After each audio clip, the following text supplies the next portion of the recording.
Good evening, good evening, good evening. Welcome to another episode of Wine and FaceTime. It's your girl Kashelle, aka Fit.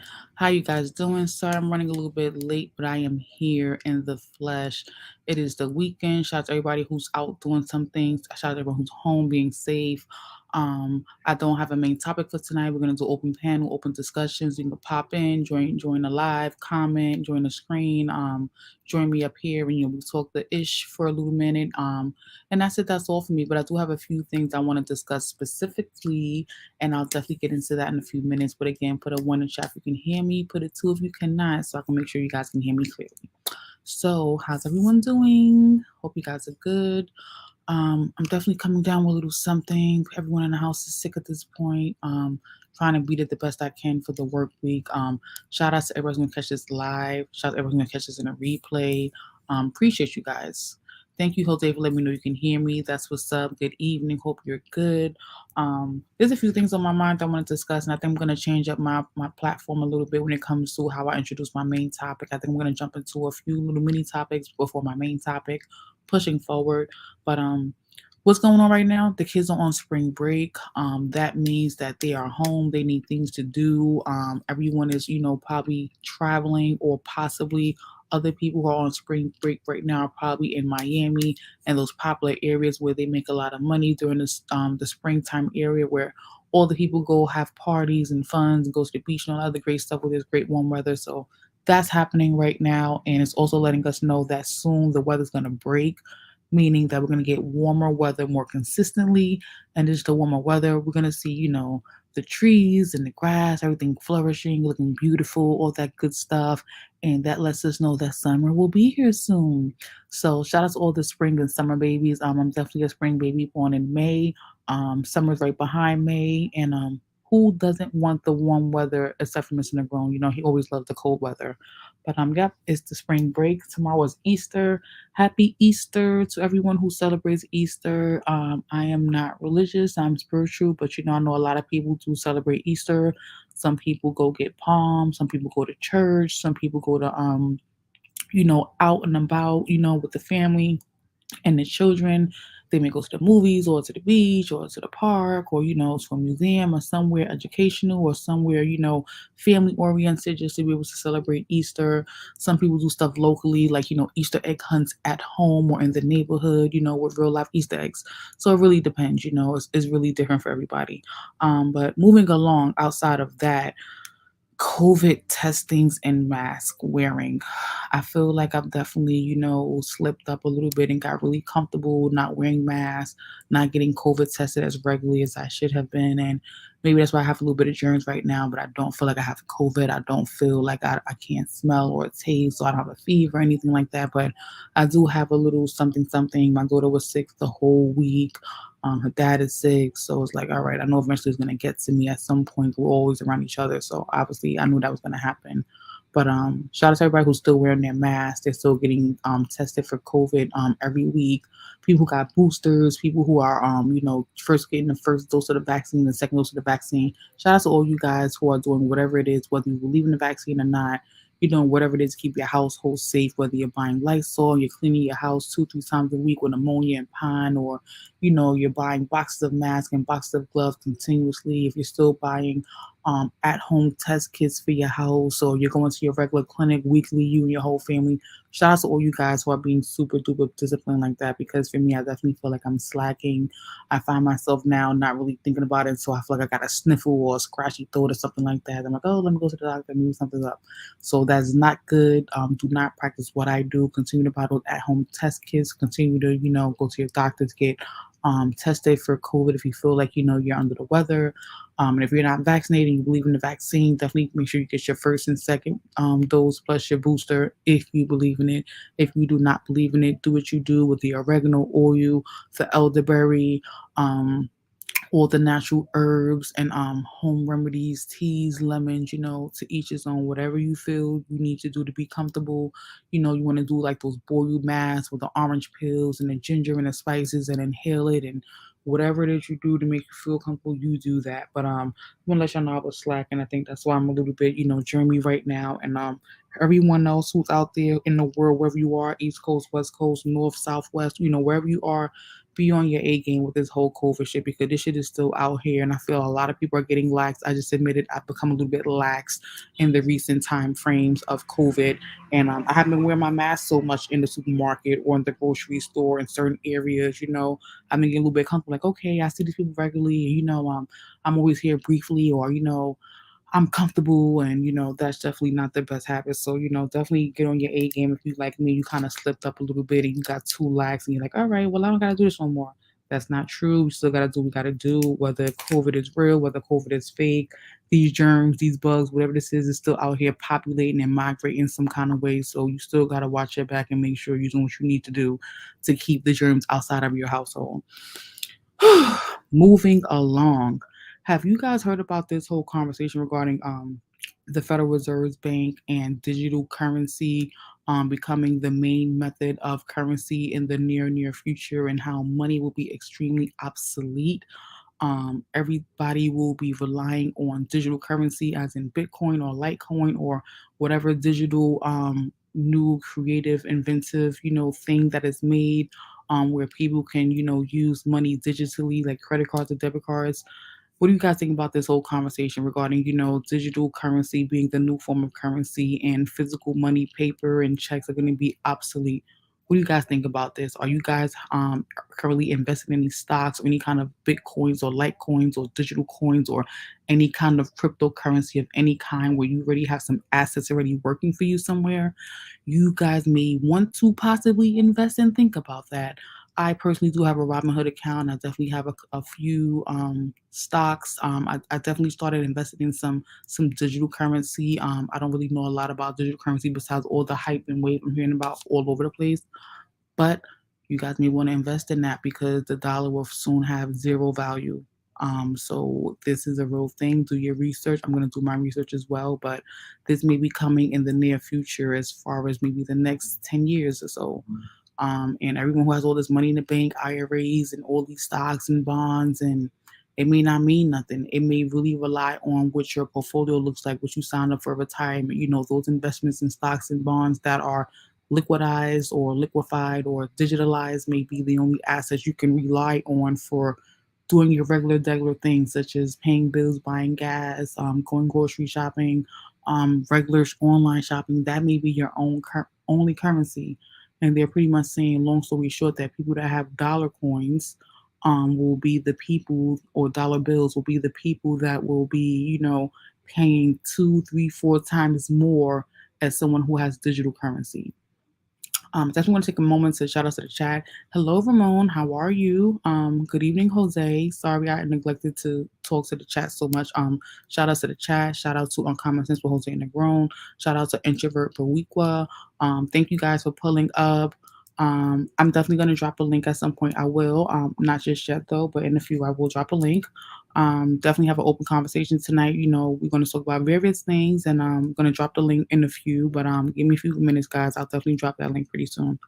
Next thing, moving up beyond digital currency and the Federal Reserves and the whole, innovation of new currency is the K-Fit Spring Forward. So not sure if you guys have seen my shorts or my reels or been on my social media lately, but I've been talking briefly for the last few weeks about Spring Forward, K-Fit Spring Forward.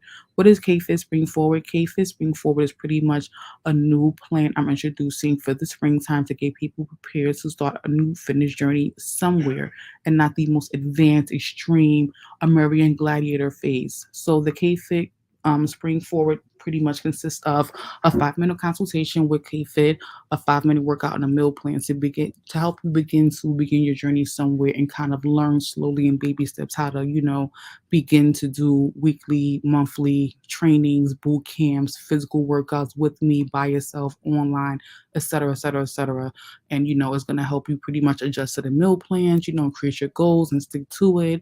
And the workout videos will change, depending on where you want to go with the K-Fit program, as far as, weekly, monthly memberships, or just continue to do online videos and meal plans is going to pretty much support you on your fitness journey. So if you guys haven't heard about that, again, hit me up, send me a text, call, drop in my DM on Facebook and Instagram, wherever you may follow me, even TikTok, and I can give you guys more information regarding K-Fit Spring Forward. So if I was you guys, I would definitely take advantage of that, because summer's going to be here before you know it. And y'all should want to jump on that because everybody want to be all sexy and trim and healthy and fit by June 1st, and it's not realistic if you're starting May 1st. Shout out to the chats. What's good? Just chilling. Thank you for popping through. You guys are outside. That's what's up. You guys are out there, out there. Next thing up I want to talk about is what I've been doing in my downtime. Whenever I haven't been, online streaming, whatever the case is, I've been Netflix and chilling. So to say, but not how you guys are saying it, but been watching a lot of Netflix series and specials. So I'm not sure if you guys have saw the R. Kelly documentary part 3, Surviving R. Kelly, or if you guys have saw the latest comedian Monique on Netflix with her hour special. Real quick, I already spoke about the R. Kelly already. Just saw the Monique a few days ago, and I wasn't really impressed with the Monique special. Definitely love her in different movies I've seen her with, such as the book Push, and the movie they called Precious, where she was a mother of a daughter who she was definitely abusing mentally, physically, and emotionally. I see her in BMF as Goldie. That's a new series produced by producer 50 Cent, Curtis Jackson. She has a little short, cameo in that. And besides that, I haven't really seen her anything lately. It's been a lot of talk and conversation about her being whacked, being with her husband, and him taking advantage of her, and all that other stuff, blah, blah, blah, blah, blah. Shout out to Irby. What's good? Thank you for popping through. Make sure you guys like and subscribe on my channels. That's in the chat right now. On comments is for Jose and the Grown, Introvert Periqua, Just Chillin', Irby Fatal. Please send your love. Please sub them. Please like, share, subscribe. All that good stuff. Keep the motion, keep the flow, keep the energy going.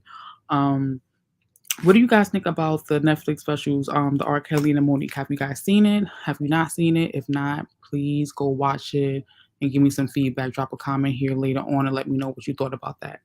Last thing, but least, before I drop the link, is my subscribers and my growth of my channel. Goodness gracious, guys. A chick like me is so excited. I have 222 subscribers.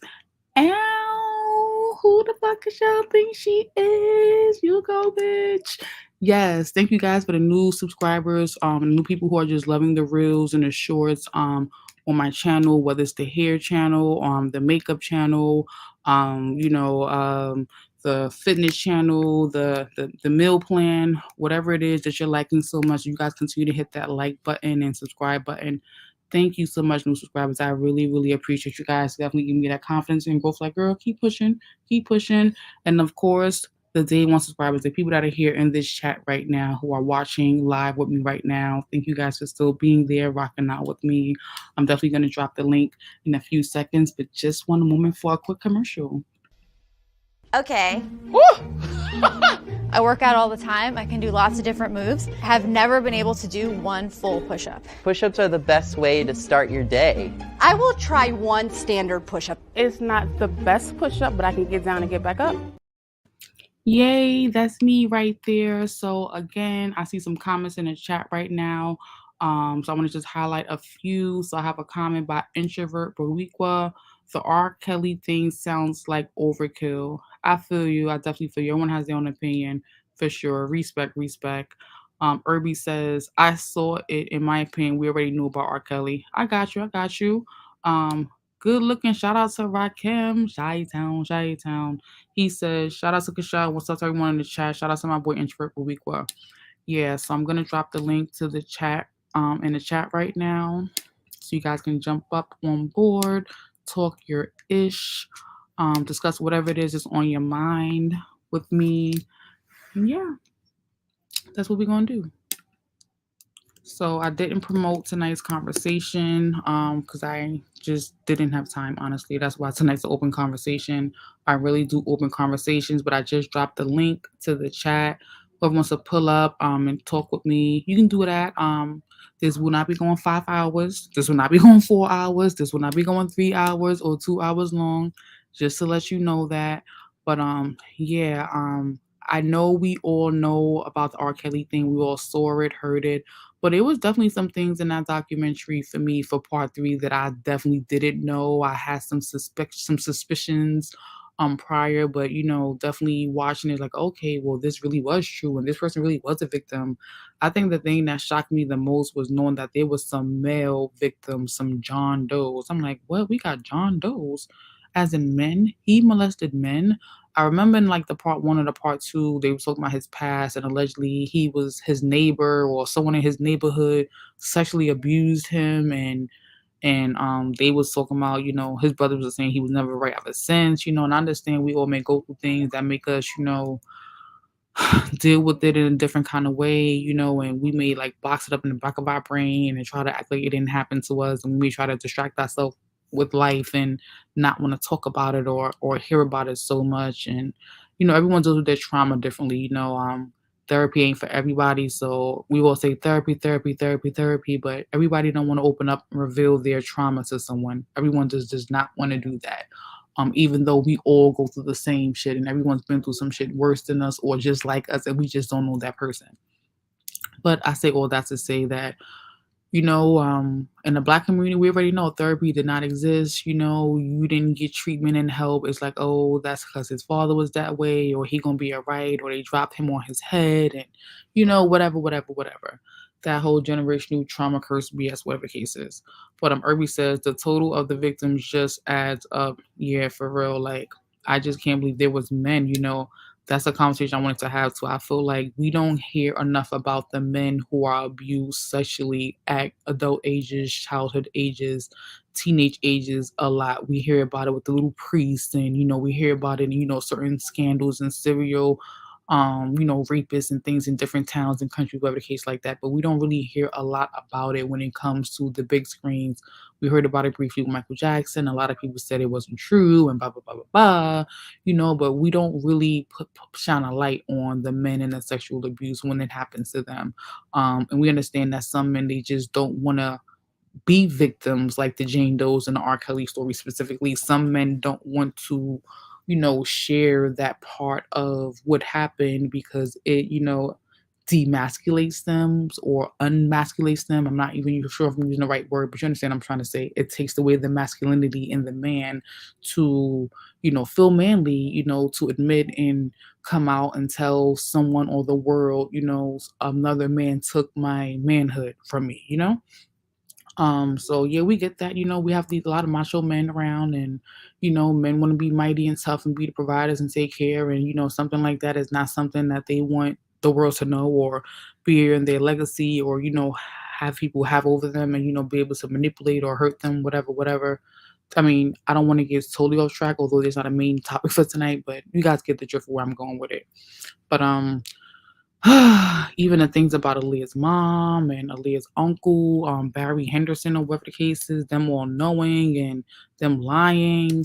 It was just like really, really crazy. Like, pretty much talking about how black people or how people in general will sell their child for money in any circumstances, even if it's a situation of fame and celebrityism, because your child is gifted or talented. Your child can sing or draw or act, and there may be an opportunity where you guys can be rich or blow up. And there are some parents that will sacrifice their child for whatever that means, whatever that means, whether they let their kid go to Neverland, whether they let their kid go to the R. Kelly backstage concert, whether they let their kid go to a movie where Harvey Weinstein is all in the wraps of it, or whether somebody that's not even high class, big class, someone that we know from our regular neighborhoods, someone that we know from school, the gym teacher, the counselor, the crisis interventionist person, the church person, the tenant association person, the security patrol person. It's just so much. And then they talked about again, yep, they talked about Aaliyah being pregnant, and it was like, what? I didn't know she was pregnant. Like, she was pregnant? What? And then it makes you think too, like for people that are like me, that are kind of like conspiracy theorists, but really not conspiracy theorists, but people that think outside of the box or the things that you shouldn't be thinking is like, so was Aaliyah some kind of sacrifice for R. Kelly to make it to a certain level, or for those girls to get their rewards later, like, or like I don't know, not even to say for that specific reason, but like was her death planned? Did they plan her death? Like was this a setup? Like did they try to get rid of her? You know what I'm saying? Like makes you think in that kind of area, because we all see all of this stuff kind of lines up the same. I actually have my first guest popping up on this channel right now. Please, guys, welcome to the show for the first time with me, just chilling. Thank you for coming up. Hi, how are you? Can you hear me? I can hear you. All right, that's what's up. But yeah, I'm behind on the R. Kelly documentaries. But what I do find interesting about the whole thing is just now how he's on like a topic of discussion now, and now that he don't ran his course. But yeah, they didn't ride him too much when he was still hot. Yeah, I agree too. I feel like, like I know he was trying to get out a couple of times. It didn't happen. The judge was like, oh, hell no. But it's like, all right, some of this information we did know. So it's like, okay, are they just trying to tease over this documentary with more tea that was kind of suspicion? Or it's like, is there a purpose for this documentary? Like, he's not getting out of jail. Like, even if more victims come out, he's not getting out of jail at this point. So why we got this documentary right now? Like, didn't we know this already? Right, and then yeah, and because I remember it started with the tapes and everything, which is even more interesting because I remember where I live at now. I remember when the tapes was making its rounds. Then I remember, hell, you could go to your nearest Arab store and cop them shits. Yeah, I remember I saw that joint on bootleg DVD, like the one that didn't even have a DVD case. It had like a CD case that was clear. You just pop it on like a real CD, like a little mixtape joint Right, joint. right, and knowing I wasn't trying to pay for that shit, I ended up borrowing it from one of my boys and everything. I'm like, well, holy shit. Yeah, it was very graphic. Like back in the day in New York City, that joint was only $5. You can get it for $5. I'm Oh, 40, and that was like, I guess back in 2000s, early late 90s. I don't remember exactly when, but I know we was buying them drinks for $5. All kind of bootlegs, $5, and that R. Kelly drink was $5. yeah, y'all got off easy then, 'cause them shits was about $10 here.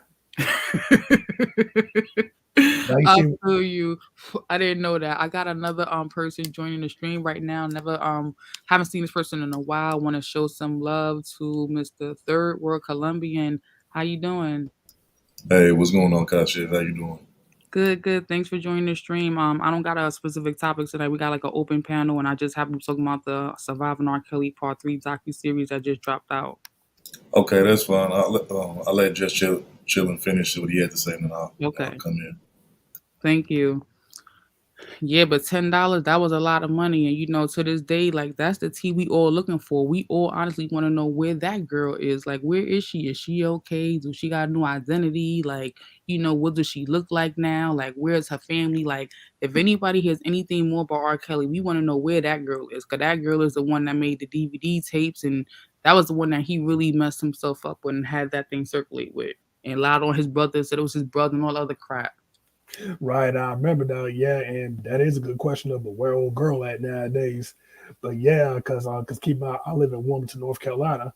Yeah, $10. I wasn't about to pay $10 to see if that shit was true or not, because I wasn't trying to spend too much time watching it. Because I just want to watch that shit just to make sure that shit was true, you know? Yeah, and after about 5 minutes of that shit, you knew it was him, and you knew whoever she was a little girl. Ain't no way you could tell she wasn't a little girl. 5 minutes into it, you got a good glimpse of her.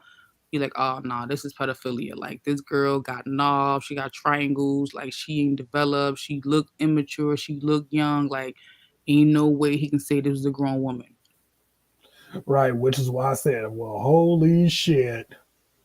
And then hearing in the part 3 of the Netflix thing, they talking about how the grand jury or whatever heard the audio of some of these sex tapes that he made all these sex tapes, and anytime he had sex with a man or woman, child or whatever, he made some recordings. They was talking about how they let the grand jury hear the audio of the sex tapes, and it was just like gruesome and like grim reaping of it all.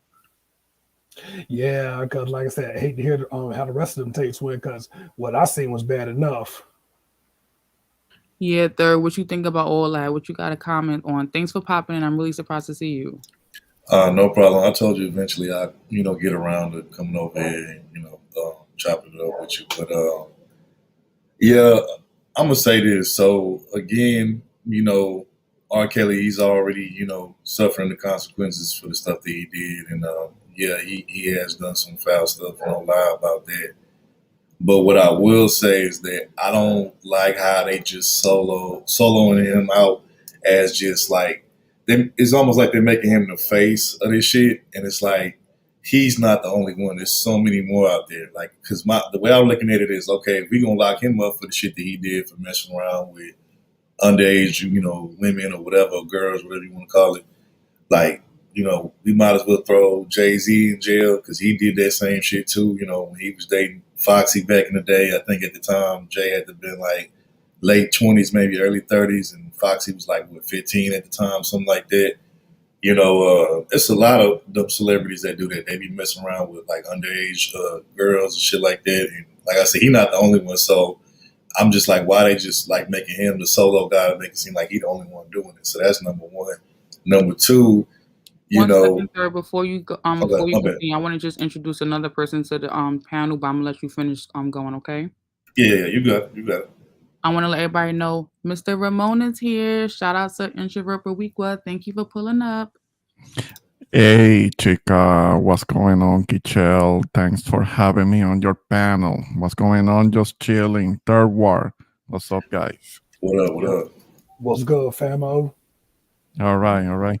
Nah, just checking out your stream, and I understand that. I heard that you're talking about the whole R. Kelly situation. This is one long ass saga because I remember back in the day. I'm talking about like 20 years ago. This same thing was already being talked about, but it was kind of like a ha ha shit. Like, okay, R. Kelly doesn't like these guys that doesn't like girls that are already grown. He likes them teenage and underdeveloped with acne. I will hear all of those jokes.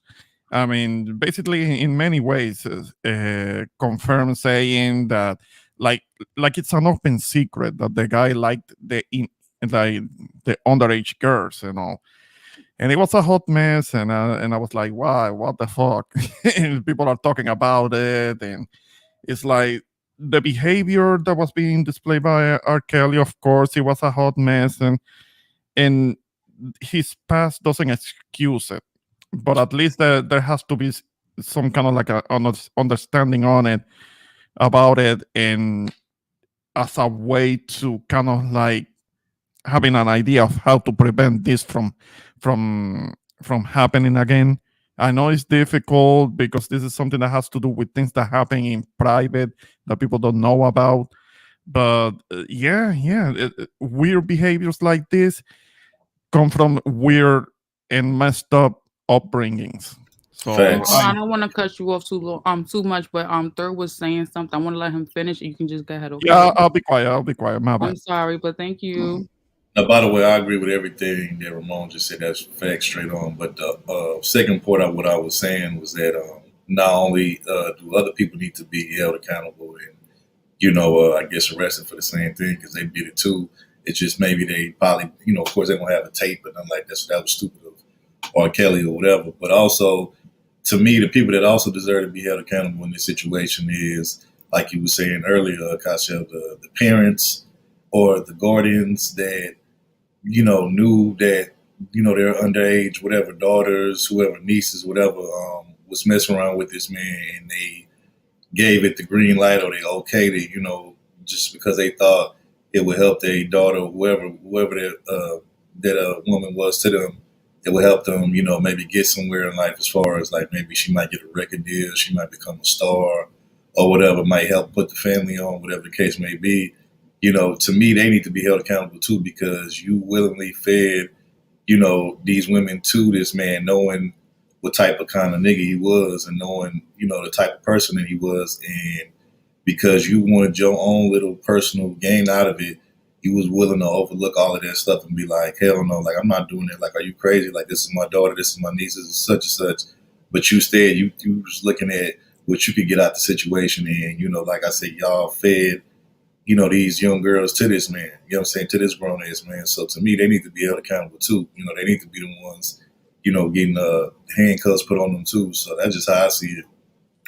Yeah, it's crazy too. In the documentary, I saw a couple of the parents from a couple of the girls that were present talking. One family had their daughter back, the other family I think didn't have their daughter back, or a couple of families didn't have their daughter back. And even that whole conversation is sensitive and confusing and controversial because we all know R. Kelly is locked up. So a lot of people are just like, well, what the hell? They don't got their kid back. He's and like a lot of people are very opinionated and judging, the parents and trying to say, okay, y'all dumb or y'all knew what was going on, your kid ain't missing, or like even that as a parent, I have two daughters. My oldest daughter is 24 now. My youngest daughter is going to be 14 in April. And it's like, thank God I didn't go through any of those things. But, even with sons got to be watched and monitored too. And it's just like, deep breath, woosah, but things happen, there's a lot of R. Kelly's in the neighborhood, you know what I'm saying? Like R. Kelly is R. Kelly, but there's a lot of pedophiles and creeps in the neighborhood that's waiting for girls to turn 18 or not waiting for girls to turn 18, waiting to shoot their shot, if they see it's a single parent family household or a girl who looks extra fast or, a girl they think they can manipulate or peer pressure. Like it happens on all levels. But the R. Kelly thing, I will agree with you. Third, it do seem like they trying to single him out specifically because I'm highlighting this comment by Irby talking about Woody Allen. I never knew about any scandals with Woody Allen. Can anyone comment on that? N- Yeah, the what Irby is saying is true. Because when Woody Allen years ago was with his wife at the time, I don't know if it was I forget the name. It's an actress that he married, and she was kind of like into this thing of adopting children from different countries, maybe some of them with disabilities. And among these children that his wife adopted, there was this little Asian girl that he was raising as his stepdaughter. But the thing is that when that stepdaughter, this Asian stepdaughter, came of age, then he got involved with her and ended up marrying her, and he's still with her to this day. And people for the most part kept their mouth shut about it. I mean, the criticism about it was actually quite minimal. You can look it up. You can look it Yeah, up. Yeah, I'm even gonna definitely look this up. That flew above my head. I didn't know I, nothing about that. I can give you more of a recent situation. I don't know. I forgot the guy's name because it's been a while, but there was a black male pastor where he was with a lady, and he helped raise her daughter. You know what I'm saying? And, from the time she was a little girl, and then now that I think she's like 18, 19, of legal age, he's with her now. And I think he married her, or something like this. So basically, he literally groomed her and raised her to be his future wife from the time she was a little kid and he came around her. So yeah, so what Ramon is saying is true, and Woody Allen ain't the only one. There's others that have done that too. Yeah, I forget what her name is, but I know you talking about though. Yeah, Yeah, you know what I'm talking about. Mia Farrow, whatever you say, the name of the ex-wife that Woody Allen had. Yep. Oh, okay. I'm gonna look that up. That's crazy because, like, again, I heard that thing about Elvis Presley with Maria Presley. I mean, whatever her name is, who just died. Not whatever her name is. No, Priscilla Presley. Her He mother. married. Yeah. Her brother. He got with his mother when she was underage, Yeah, like and I heard and a about lot of that. people didn't say anything. They let it slide because it was Elvis Presley, his popularity and all. But he's not the only one. You can look up Ted Nugent. He was also accused. But Ramon, He was actually brought up also that he got together with an underage girl. Uh-huh. let's keep it a buck though. Like it's particularly like in the music industry, this type of shit happens all the time. Now, I'm not saying is it right? No, but I mean, you got plenty of young chicks that come on the scene with some talent or potential talent, and some guy that's like way older than them, is over them, and supposed to be like their guy through the industry, whatever, and he probably giving her more than just advice. You know what I'm saying? He probably messing around with all that stuff. Like this is kind of like the process of how these girls kind of like get into the industry, and they get broken as an artist and stuff. Like it's kind of like almost like a ritual, so to speak, where if they want to get on, they have to do certain things, and they have to mess around with certain individuals and stuff like that. Like this type of stuff happens all the time. Mhm. Yeah. The celebrities, they do live in kind of like a different world from ours. We live in a real world. They live in their own world where certain rules, certain even laws may or may not apply.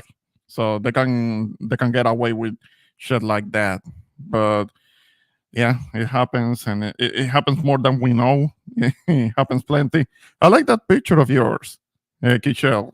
Thank you, thank That you. one, you were kind of like with the white outfit. Yeah, that was cute. That was cute. Yeah, yeah, yeah. Yeah, I thought I was hot shit that day. I had went to like my god sister, she's an entrepreneur and she had like this fashion show in New York and like Queens and it was like by the water and they had all these different models and they had like a whole it was like a big thing. Like I'm really a tomboy despite all the pictures y'all see. I'm really like a tomboy.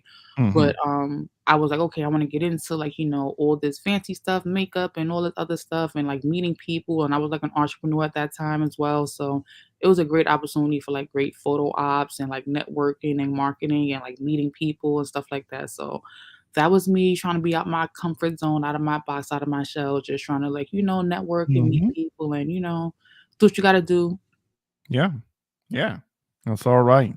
Yeah, But yeah. thank That was you. looking all Thank right. you. Mhm. But, have you guys saw the I don't know if you guys are fans of comedian or comedy like but do you guys know who Monique the female comedian is? Yeah, yeah, of course, of course. Okay, have y'all saw her Netflix, special on, Netflix, like the hour, 20-30 minute joint she just put up there? Was it recently? You talking about like recently? Yeah, it's a 2023 joint. She just put it Okay, up. I probably haven't seen it. Yeah. Okay, so there was so finally she was able to strike a deal with Netflix because she was kind of Mhm. complaining about that she Mhm. wasn't getting a lot of money Yep. for it. Mhm. But the thing is that I mean, is she consistent with what she does? It's popular. Does it sell? Does she sell out venues and things like that? Because I have been coming across stories of kind of like diva behavior from her. I mean, getting into arguments with the people that she's supposed to be collaborating that extend her the contracts, and she complains and has this. I don't want to say entitlement. I'm sure that she does have considerable talent. I mean, she has proven to be a great actress. But when it comes to performing on stage, maybe she wants like Dave Chappelle money. And she complains if she doesn't get Dave Chappelle money.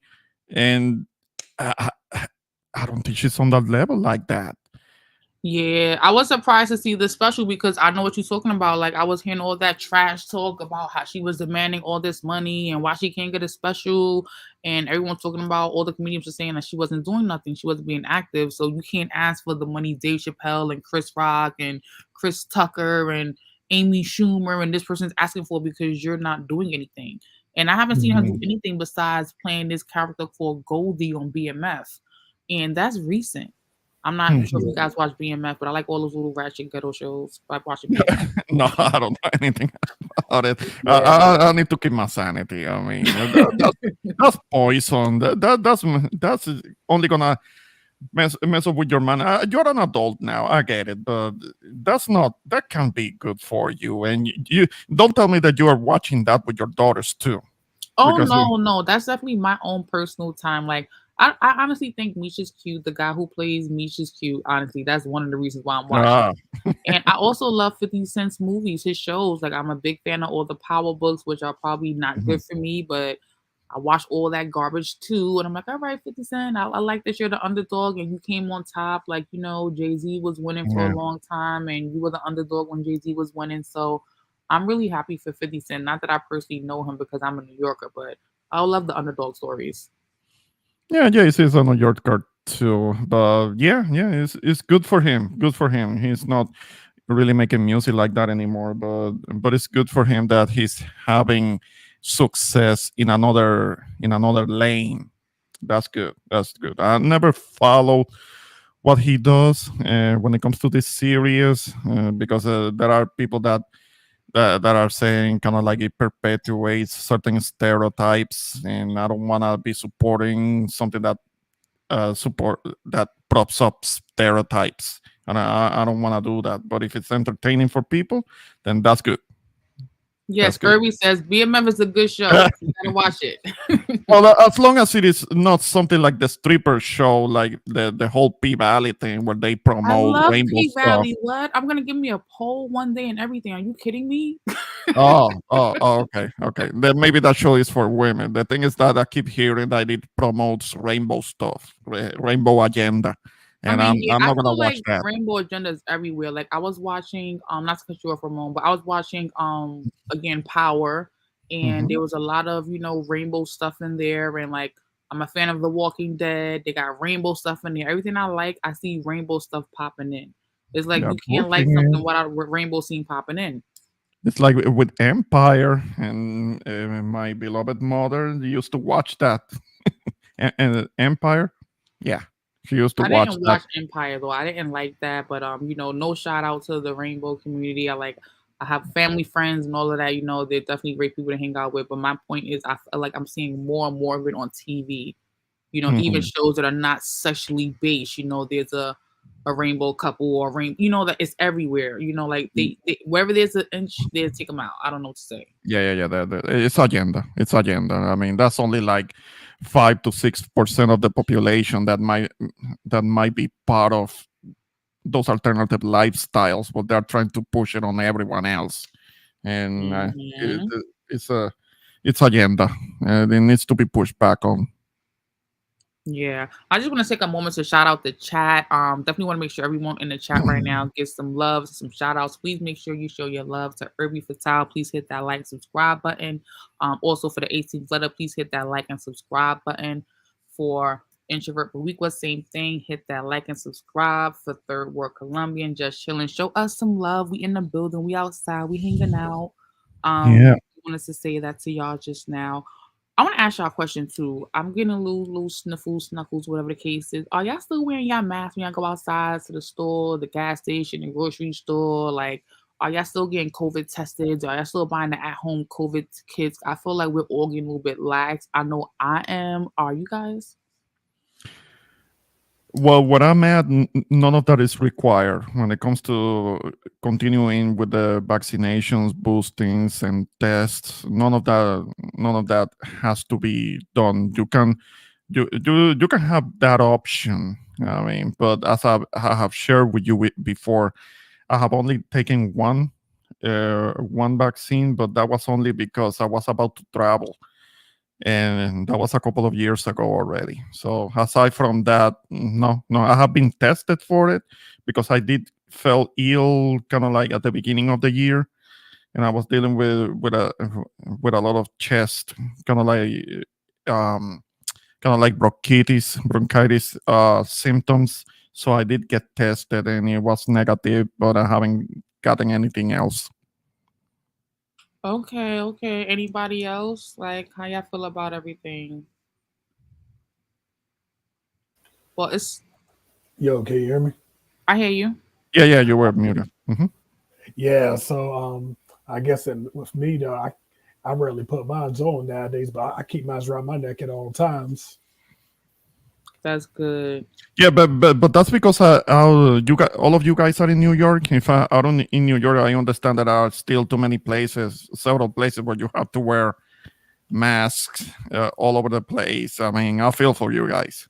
No, they're not making it a requirement no more. I feel like at this point now, it's personally on the individual. But I feel like that means everyone's gonna get super, super lax. And with super, super lax, we can have relapses and things can spike. And whether it's real, fake, conspiracy theory, government made, whatever, whatever, Hmm. it's like in your town where you live at, how does it look? Are people still on it, or everyone's like, fuck that, this shit is over? Like, what does it look like in your area? Because for me, I feel like it's a personal choice in my area, but it's like I don't want to get too comfortable sometimes, but it's like this shit is fucking everywhere. Like, what are we gonna do? Wear a bubble on our head all day?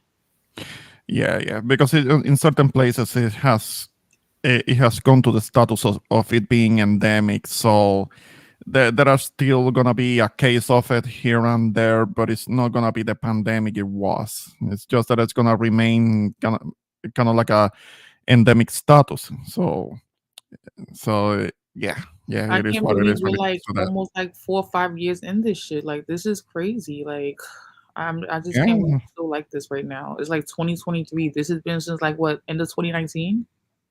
yeah, but there are still places where you have to kind of like be careful because there are relapses, and also in other parts of the world. I had just heard something about India, because India has a high population, so a lot of people are tied together and all of that. So it is prime ground for something like this spreading very quickly.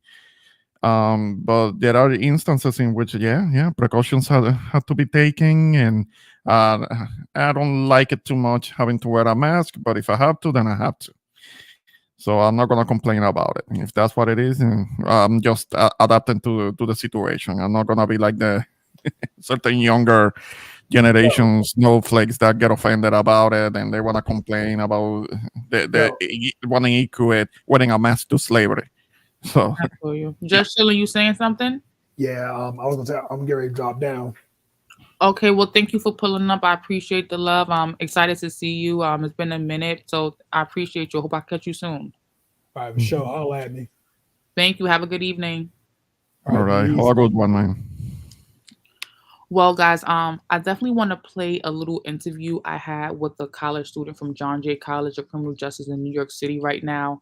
You guys can Mhm. use this opportunity to go to get a drink of water, use the bathroom, whatever the case is. But I feel like this is a very intricate, special interview I did with a college student from John Jay again, who decided to do her capstone question on me before she graduated. She's now an attorney, and pretty much the interview was about racial discrimination and the work environment, and it's kind of lengthy, but I won't play it all. But just to give you guys a moment to again stretch your legs, get some water, get a snack, come back, and give me the opportunity to do the same thing. Here's an interview with me and Casey on her capstone for John Jay College about racial discrimination and here in the workplace environment, and it's about me. So take a moment to let me know what you think about this. I'll be right back, guys. Okay. Can you state your name for the record, please? Michelle Bonet Smith. Okay. Thank you for talking with me today, Kaishal. I wanted to ask you some questions. Pertaining to my capstone. Can you also state that you signed your consent form? Yes, I have signed my consent form. Okay. So, Kaishal, I wanted to know, currently, is your hair natural or is it processed? It is currently natural. Okay, and how long have you been natural? It's been about 3 years now. Okay, hold on, let me just check. Okay, so how do you typically wear your hair when you go to a job interview? Typically, I would like to wear braids, whether it be box braids or cornrows, or I'll actually try to get my hair blown out straight for a job interview. Okay, is there any particular reason why you choose those hairstyles for job interviews? Yes, I believe an afro is somewhat intimidating for a job interview. It's a lot to look at. It can be distracting, possibly. So I try not to wear an afro to a job interview. Okay, and how would you describe your appearance when you go to work? Relaxed, casual. I don't have a job where I'm in the field or need to interact with people daily, so I feel like I can wear relaxed clothing, slacks, t-shirts, or button-down shirts. Nothing too professional or too strict. Okay, and how about your hair when you go to work? It's always in a natural style. It can be in a braid out or a twist out or box braids or cornrows or an afro or a ponytail. There's several looks you can use when you're natural. So it's always a combination or maybe even a wig sometimes. Okay. How do you feel about the statement, natural hair is inappropriate for the workplace? I feel some way. I feel it's a derogatory statement. I feel it's a statement that can knock down people who are empowered with their culture and their identity. So I feel some way about it, and honestly can't even respond or react to it in the workplace, honestly. Okay. You mentioned. Okay, so I'm gonna stop it right there. Anybody on the panel, have you dealt with racial discrimination in your workplace based on how you look? Please comment if you've experienced it, and if you have not, you can feel free to comment on what you just heard. Um, I don't know if you're gonna be continuing to play the interview, but something the only one time that I can comment on that, but that was when I was younger and I was a college kid at that time. You know that we all have different hairstyles and all, and I actually had braids because it was kind of like in the beginning of the whole thing with the dancehall reggae music and before reggaeton. I'm talking about before reggaeton back on the island, and a lot of the kids. I was one of the kids that was getting the getting my hair braided, if you can believe that. Yes, that was a thing. I can't And picture you with braids. I can't. I need pictures. I don't have any. Yeah, that was back in the day. I got I you. I don't. got you. Yeah, I don't have any pictures of that. But imagine me being like 19 years old, skinny kid with glasses, and I had the braids on top of my head. It was on the top part of my head, but they did grow long.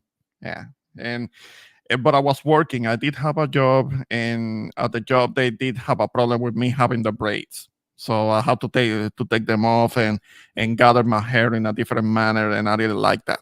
I didn't like that because I was proud of my braids. So Absolutely.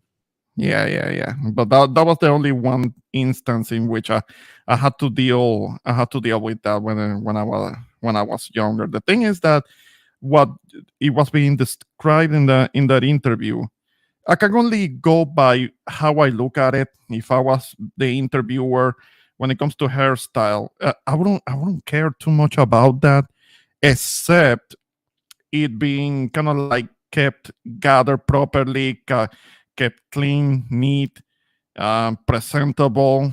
I mean, because any hairstyle can be made to look presentable, and that wouldn't be a problem. But there are people with their backwards mentality. They use that as an excuse to discriminate. So maybe it's not even the hair; it's something else that they're not gonna admit to it Mhm. because they will be open themselves to some type of lawsuit. So Mhm. there is more to it than that. I don't think it's when they say that the hair is inappropriate. They're talking about something else. I believe. I do believe that they're talking about something else. Them thinking that it's inappropriate, and maybe it's just your presence, but that they Right. can't. But they can't admit to it, so they have to attack your hairstyle. So, but the hairstyle itself, it wouldn't be a if I was the employer, I was the one doing the interview. It wouldn't be a problem if you come in and you have your whatever hairstyle that you have, and you arrange it in a way that is presentable.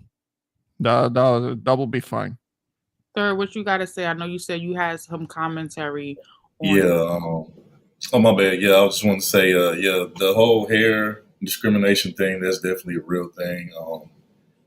I used to have, braids and long hair like high school, you know what I'm saying? And then like, or middle school. Then when I got to high school, I, cut it short or whatever. But, I went to a private school and, I remember it wasn't that they had an issue with me having braids because they let me have it for a while, but I could tell that, they wanted more of a clean cut type look. So when I cut my hair, it wasn't, as big of an issue as it was when I had braids. So yeah, that definitely exists. And then also in the workplace, you know, even if somebody like has braids or dreads or whatever, and even like let's say it's presentable, it's neat and all that type of stuff, it's not like, looking all crazy or whatever, or it's like unkept. They do tend to you know, look at people funny that have those type of hairstyles, but yet, Becky, can have like pink hair, green hair, all this stuff, and nobody even bats an eye at that. So, I have like kind of noticed that whole dynamic, and it's kind of, Mhm. weird to me. Yeah, for me, during the natural phase, it was like a real bold statement for me. I feel like for many women who were insecure or had low self-esteem or weren't as confident, almost having a Caesar or a bald head as a woman, that's really intense for us. Men can do that, but for a woman to go from long hair down her back past her shoulders to Caesar or mini fro or mini afro is a big shock for the individual as well. So to be able to be that person with that hairstyle, then pull it off at work, at the park, as a mom, as a wife, as a girl, it's a lot. It's a lot, and I understand, as an employer, there's an obligation or ethics or a code of conduct or however they want the employees to look, but I didn't play the full video because I don't want the video to like be too long and like, take away from everything. But I just wanted to really be able to also demonstrate and represent that, I've been through it. I know people that have been through it. And in the video, I mean, in the interview, I even talk about how people would come up to me and ask me if they can touch my hair, and they would ask me questions about, how I can get it to look the way it would look, and did I have fake pieces in it, and Is when it you're your getting real a hair? compliment, yeah, visit your real hair. When you're getting But a it's not. compliment Is that like versus tourists? Is that like tourists that get that bold and come up to you talking about that they want to touch your hair? Like what the hell? it's just I mean, weird though. It's there's like man, personal space. entitlement.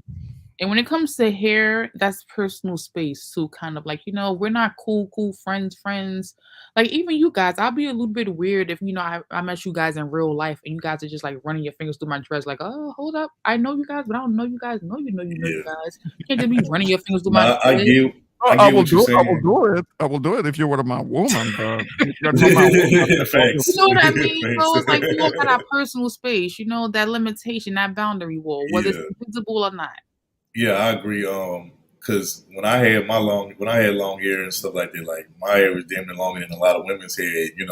I couldn't keep their damn fingers out of my head. So like you definitely in line about that. And I got to say, this is your real hair, and I used to be like, why wouldn't it be? Like and it was just the reaction I would get would be crazy. I'd just be like, damn, like act like they never seen black folks with long hair before. Like this is crazy. You know what I'm saying? And so yeah, that definitely exists. And real quick, just to kind of go back because I had to step away because I had a phone call. But when you was talking about the whole mask thing and stuff, I still wear my mask when, like, for instance, I work at a hospital, right? So I work in the medical field. So yes, when I'm at work, always wearing my mask, all that good stuff.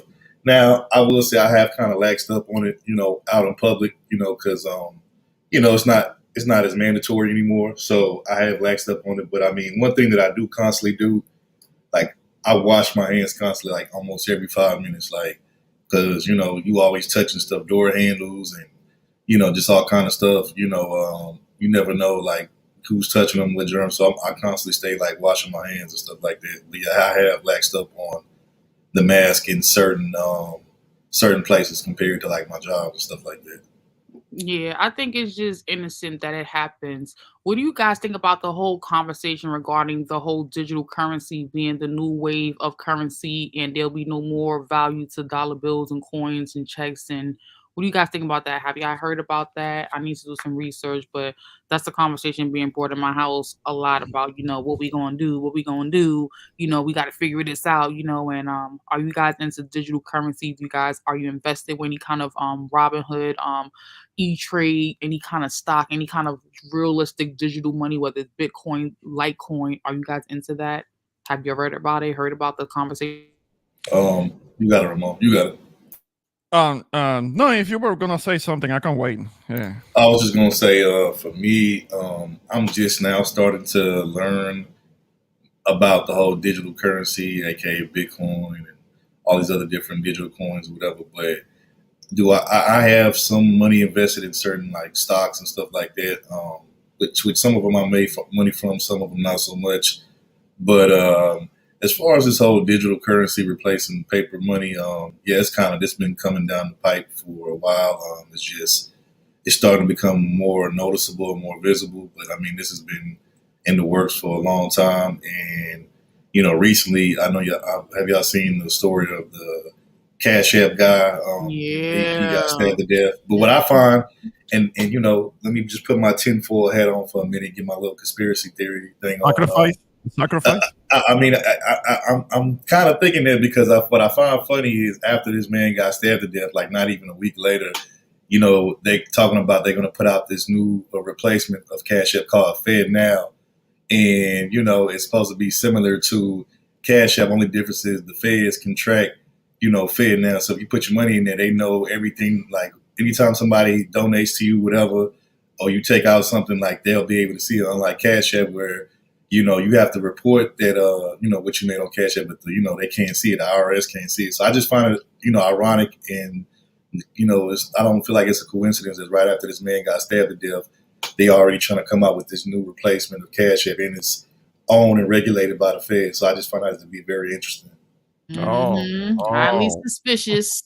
Yeah, yeah. The timing of it is a big red flag there. So that's something to be taken into account and kind of like put kind of like a bookmark on it and not forget about the timing of it because it is suspicious as hell. Now, when it comes to the whole thing about cryptocurrency, because I don't dab into any of it. There is a reason for it. I mean, when it comes to me, I'm paying into a 401k and I have some mutual funds. But when it comes to cryptocurrency, I was specifically told that I shouldn't do it because it's not insured. I mean, there is no regulation on it. There is no, you are taking a risk. It's a gamble. I mean, you could lose whatever it is that you put in it, and there are no guarantees on it. There is no insurance on it. So that's the risk that you're going to be taking. So I was advised against it.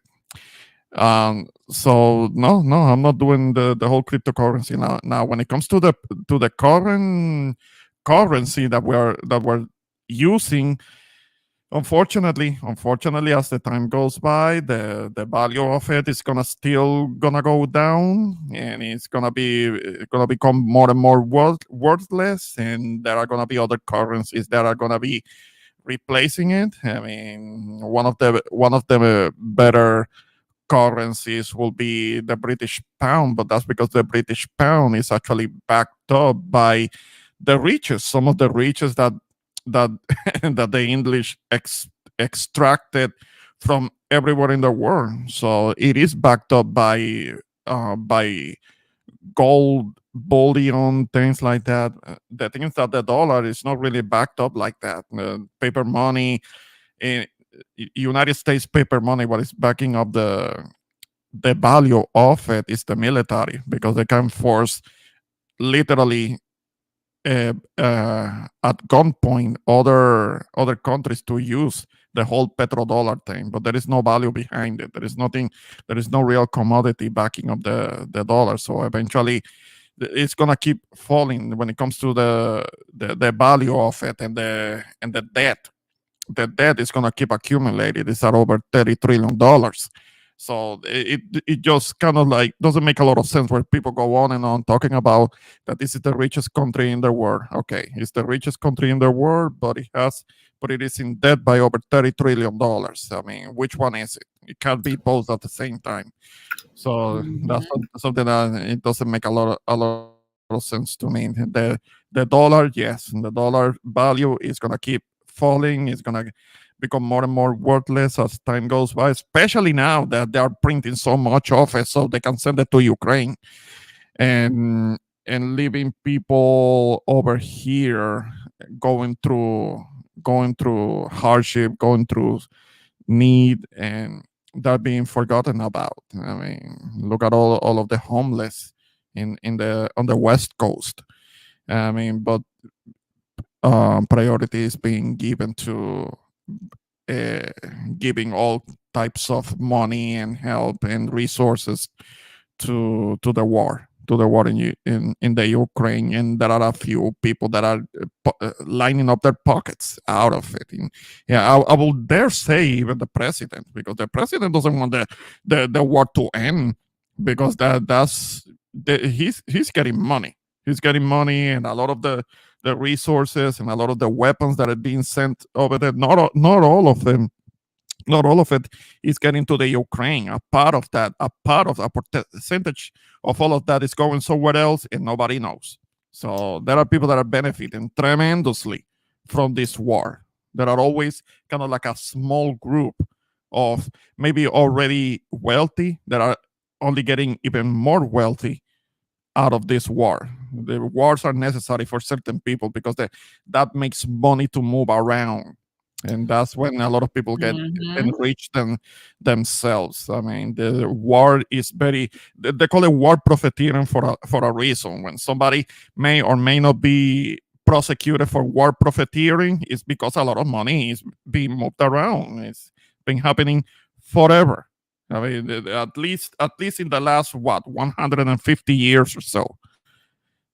I Sir, would you gotta say, say something. yeah. I was gonna say, yeah, Ramona's spot on, correct. I would say, the U.S. is, rich when it comes to like the paper money that they print, and maybe like materialism or consumerism. But when it comes to like natural resources and stuff like that, like we don't really have much of that, And if you think about it, everything that we used to do here in America, we outship those jobs and other services to other countries and stuff. So like what other countries are doing now is, they're going to, if they don't have those natural resources in their own country, they're going to other countries and, taking them and, doing whatever with them to build up their country and their economy. I mean, like right now, Asia pretty much is like screwing over Africa for all their natural resources. And they're not the only country, but they're probably the most notable one that's doing it. You know what I'm saying? So yeah, right now, we may be ahead as far as like paper money and currency and stuff, but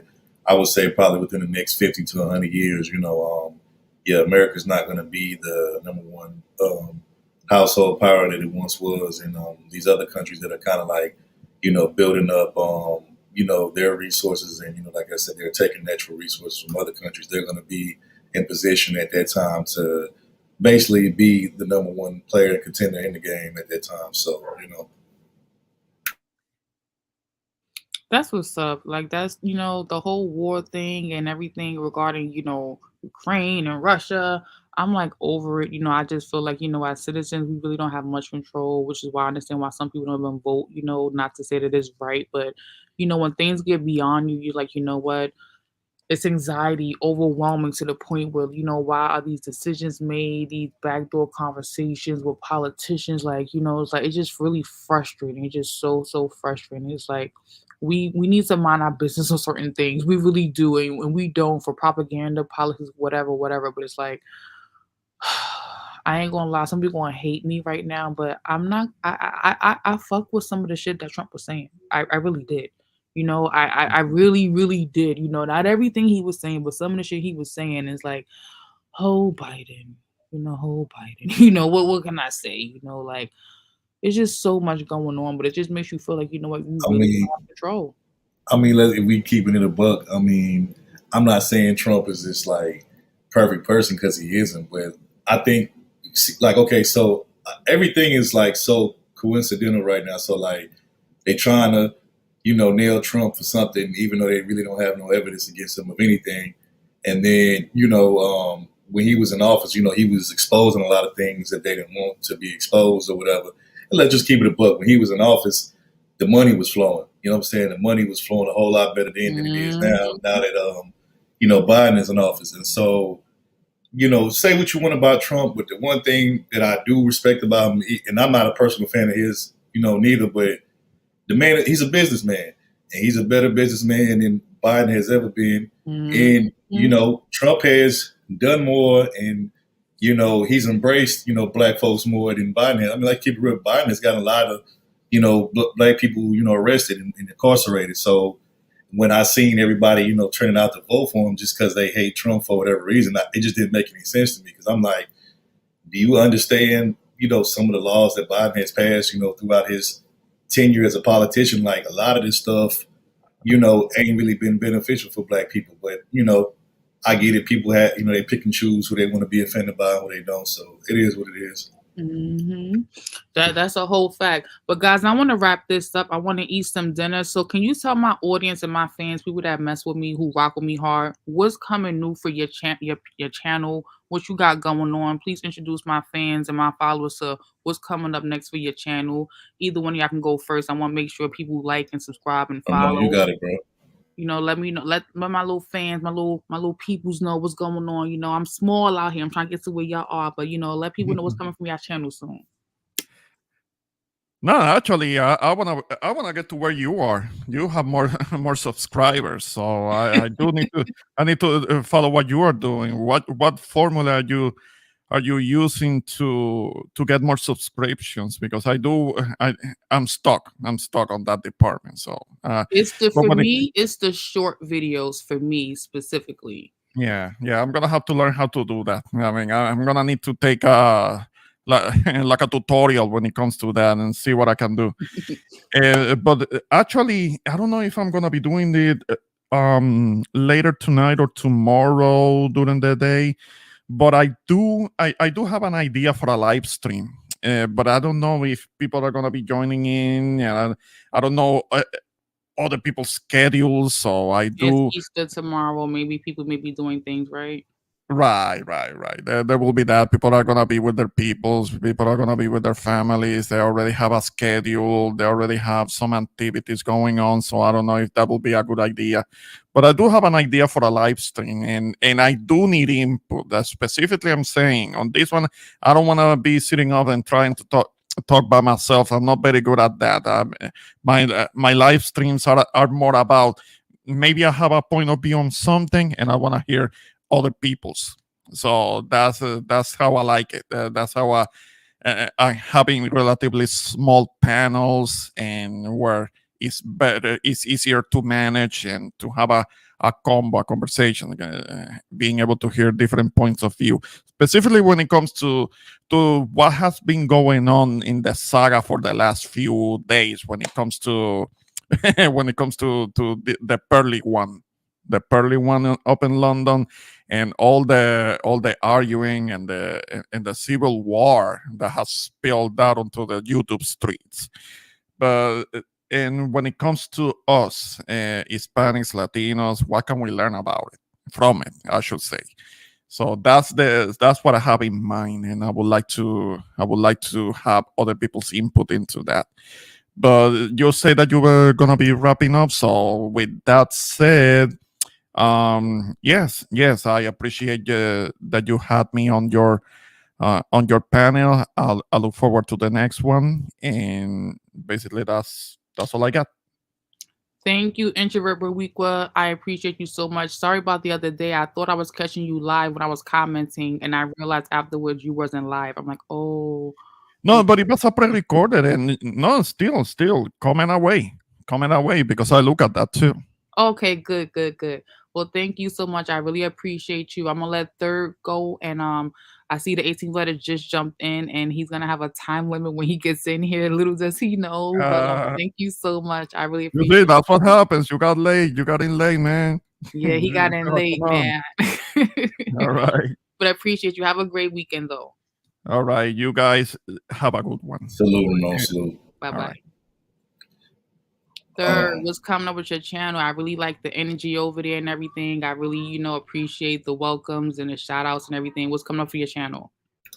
Oh, okay. So first of all, let me just say I appreciate the conversation over here, and I told you eventually I'll pop up over here. Actually, today we took off today, so that's kind of how I was able to come over here. Because you tend to go live right when we already live, so it'd be kind of like a conflict where of time to where I can come over here and stuff like that. But I still try to pick my head in the chair and be like I'm here, even though I'll be up on the panel or whatever. But it was good to finally come up on here and have a conversation with you. But as far as I have two channels. I have my personal channel, which is Third World Colombian channel. Now I haven't went live on this particular channel in a while. I just do like mostly uploads and premieres and stuff like that. It's just about different stuff that I see and how I feel about certain things that's going on in the world or whatnot. So catch me over there from time to time, doing uploads and premieres. But as far as if you want to see me regularly, like every week, you can catch me every Saturday over at For the Record TV. That's me and my team's channel. It consists of me, Third World Colombian, my sis Topez Presents, and my brother Brandon, aka Naker L.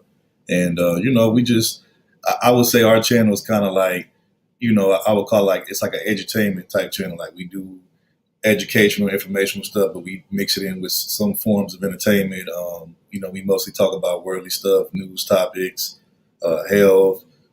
We've talked about finances before, relationships, music, technology, anything you can think of. We can pretty much talk about it or discuss it at some point. So as far as that channel, I mean, if you want to just continue to keep getting more great commentary, with educational, informational, and a little bit of entertainment mixed in, just come subscribe to the channel. Again, that's For the Record TV. We go live every Saturday, 5:30 p.m. Eastern Standard Time, and that's really about it. Well, I appreciate you, and I'm gonna definitely try to make sure I come to your channel more often. I got about 2.5 hours before I go live, so I can definitely spend Yeah. some more time there. And it's always lit. You got a whole bunch of people. I'm trying to get there when I grow up.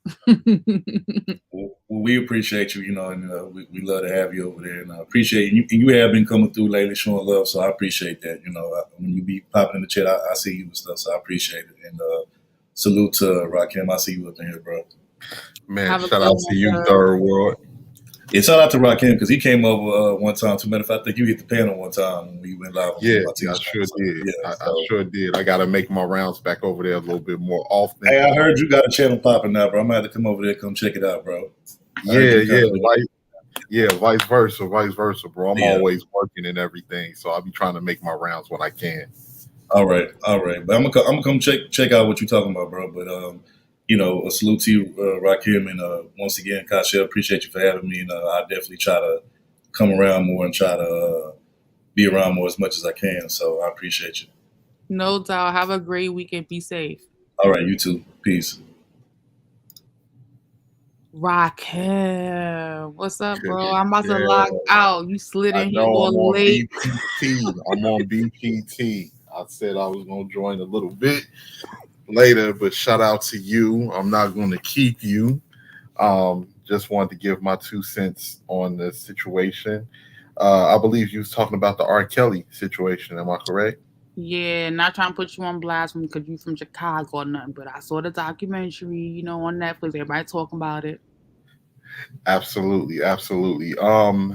I think a lot of it's already come out that some of those women that was on that documentary was paid money to exaggerate a lot of those stories. I'm in no shape, form, or fashion um, condoning what R. Kelly did, but I think a lot of it is over exaggerated. And I do believe when it came to his trial, he was railroaded.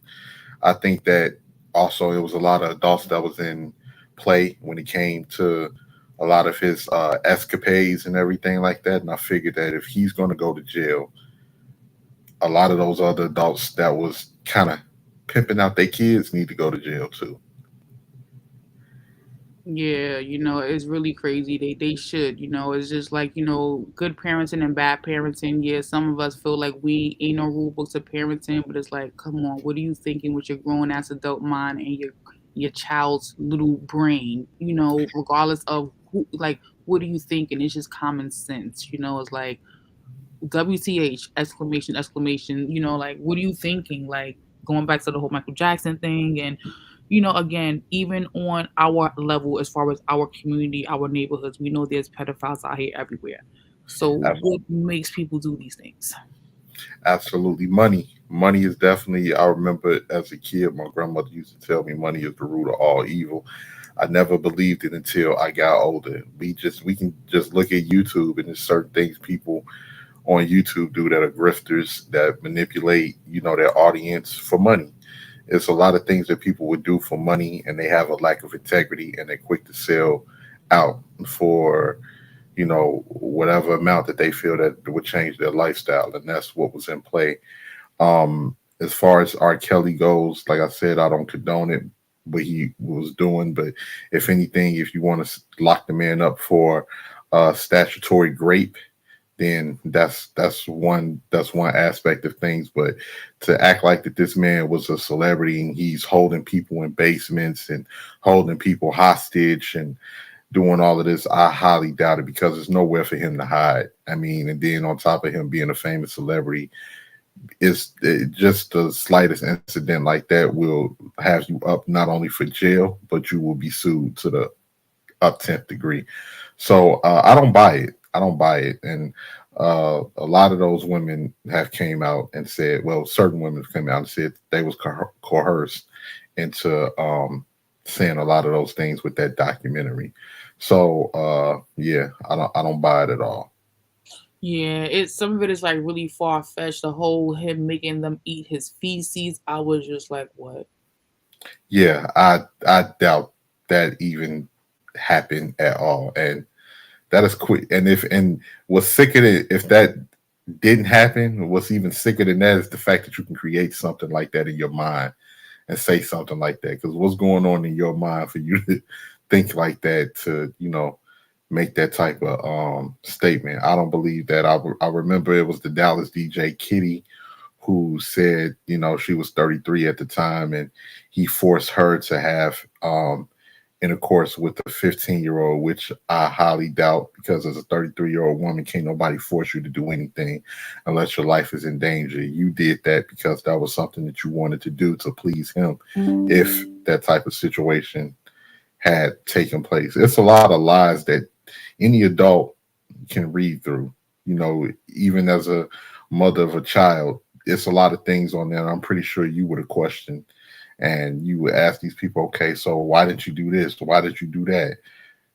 I don't believe nobody is actually going to, he's too much of a known figure to hold people hostage. And this is not some serious serial offender that's lurking throughout the throughout somewhere, that lives in some type of abandoned building that's holding people that know.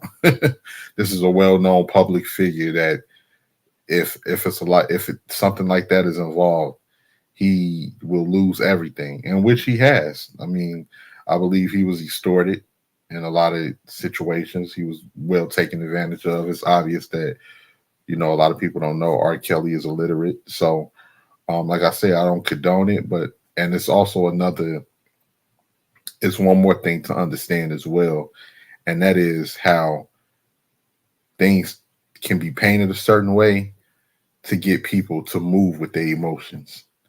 And it's a lot of selective outrage out here. And, it's a lot of the type of mentality where if you don't think like that, or you even question certain things, you got people telling you, you agree with something. And besides all of that, of course, I'm still going to listen to his music. R. Kelly is a legend, and you can't take that away from him either. He's definitely a legend. He's been behind numerous artist songs, numerous writers, and has created legendary hits that stood the test of time and continue to stand the test of time. So that's how I feel about it. I feel you. Tell my viewers what you got new coming to your channel. I want you to let my viewers, my subscribers, my small little fan base know what's coming new for you. I really like your stream and how you do things. I want you to let people know what's coming up next for you on your channel. Shout out to you, and shout out to the subscribers that watch the channel. Well, like a lot of the things I want to focus on my channel is, I'll touch on different serious topics when it regards race from a black person's perspective. And I also want to, make it chill streams where of course, it's not just that. We touch on plenty of topics, but I like to celebrate black culture on my channel as well. So my next stream coming up will be, um, Black American fashion and culture of the past and the present. We'll be diving into the fashion styles of, as children, we was coming up in the 80s, the 90s, the 70s, as far as our hairstyles and different things go, as far as clothing brands and the things that mark that era. It's a lot of people on here that try to say we, as black men, haven't built anything or haven't done anything. So I like to prove that wrong. And I want us to be able to have good streams where we don't have to put nobody down or talk down on anybody's culture, anything like that, and at the same time celebrate ours and what we got going on. So Okay, well that's dope shit. I like that. I already know that, but all my followers, subscribers don't know that. So, if y'all heard what he said, make sure y'all hit that like and subscribe button. Y'all definitely be into some interesting conversations. They go kind of late. It's kind of like the midnight hour. They be around like 11 p.m., 12 p.m. He but be you going know up. what? I'm gonna have to make an exception for you, Kishel. I'll make sure to start it early. At least once a month, an early one. But thank you for coming through. I really appreciate you. Hope you have a great weekend. I know you work a lot, so be safe, get your rest, take care of yourself.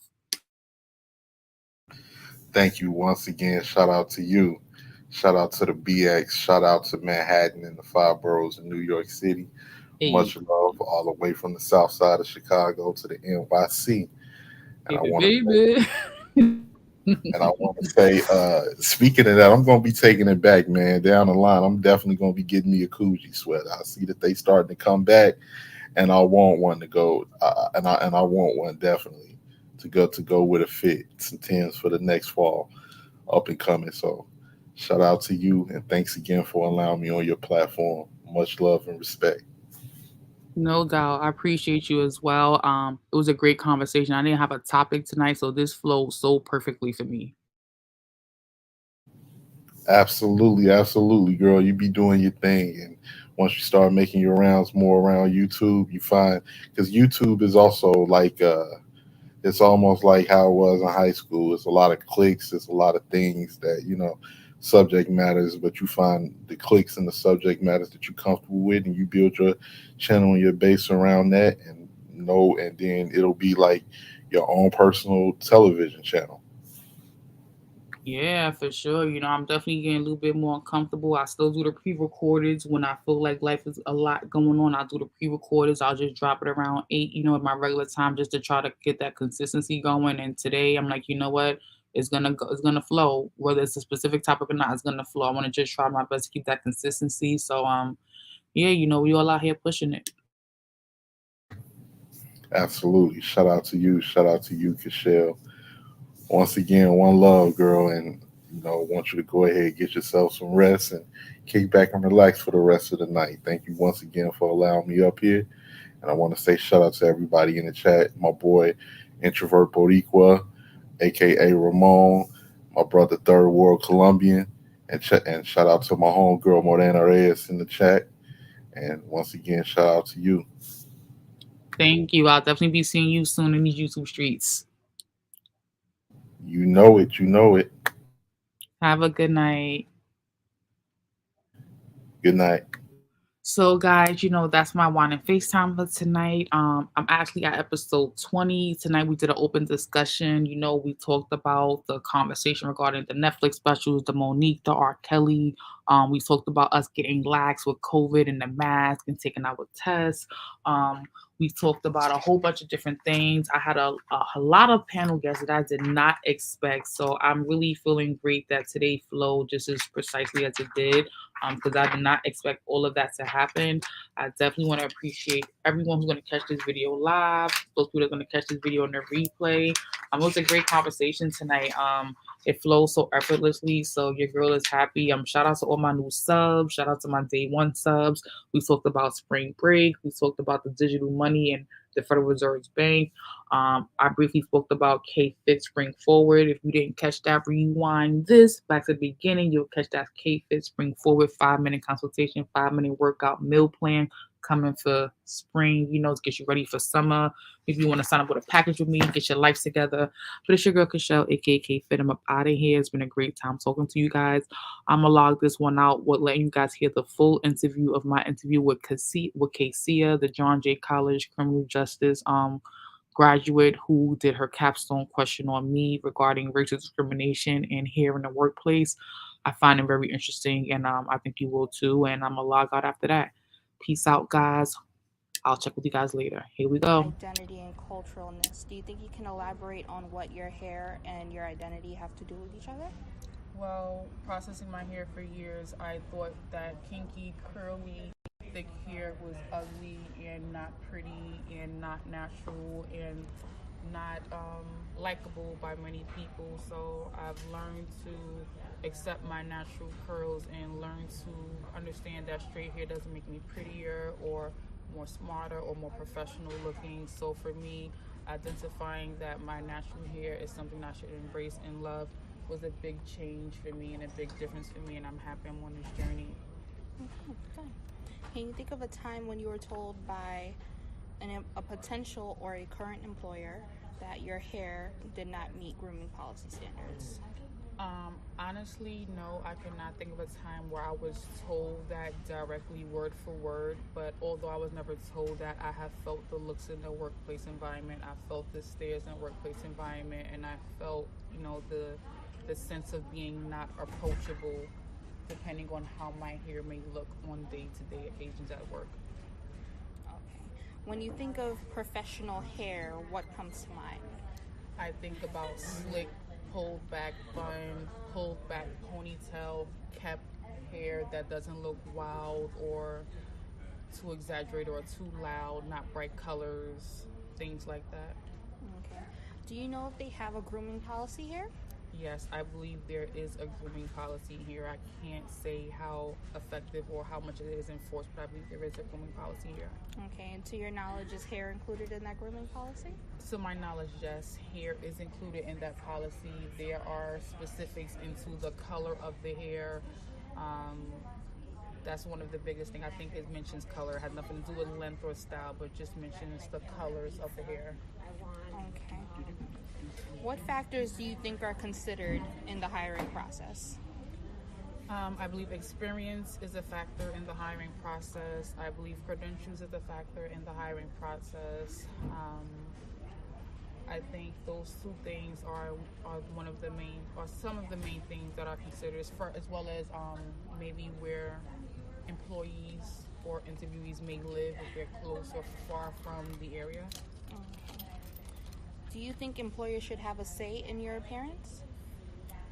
To a degree. I think when it comes to the matter of how a person chooses to wear their hair, that's where the technicality can fall. Okay. Can you elaborate?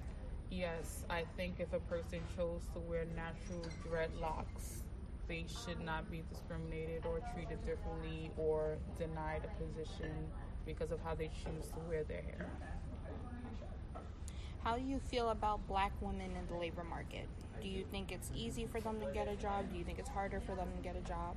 I personally think it's harder for African American women to get a job in the labor market.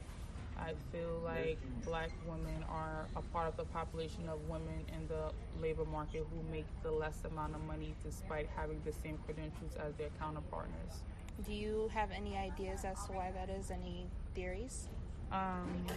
I can go into a lot of theories that may not be politically correct or may be offensive to some people, but I personally believe it has a lot to do about race, and I think it also has a lot to do about who you know and not necessarily always what you know sometimes. And our last question is, do you think that the law protects workers against employment discrimination? Yes and no. I say yes only because most jobs do have a code of ethics or a book of employee performance. However, I think a lot of jobs don't strictly enforce it. It's just on paper, but they don't strictly enforce it and abide by it. Okay, thank you so much for talking with me. You're welcome. Okay. Can you state your name